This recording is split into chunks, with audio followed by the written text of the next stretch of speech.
Morning guys! Hello po!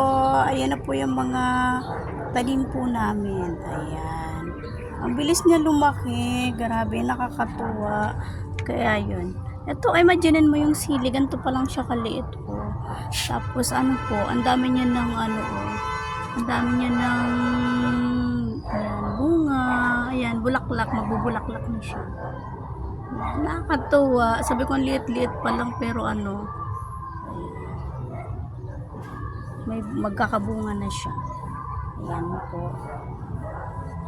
Ayan, ang bilis lang lumaki. Ayan, may parsley po tayo. Ayan, hindi na ako bibili ng parsley. Sunod naman mga herbs naman po ang itatanim ko.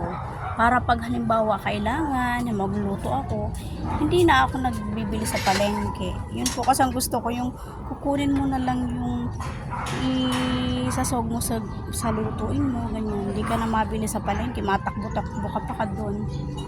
Ayan. Ito na po yung nakaraan na naglagay ako ng lupa sa paso. Ayan. May tanim na po yan.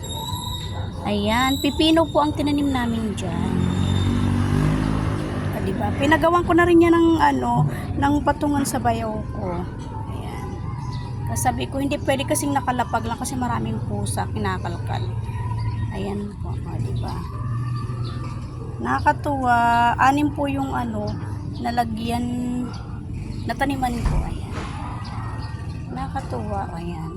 Tapos sa sunod, pag medyo malaki na siya, gagawan daw siya ni kuya ng tawag dyan, yung kung sa Bicol kakamangan ba. Ayan, nakakatuwa. Ayan, diba, pag ginusto talaga, kahit sabing maliit yung space mo, ayan, dito po ako sa taas, pero nakakapagtanim pa rin po kami. Ayan, pati yung nakakatuwa yung mga kalamansi. Ang dami pong bunga niyan, mga kalamansi namin. Ayan, ang liliit pa, pero ang dami niya pong bunga. Ayan, dami niyan. Madami po bunga talaga siya.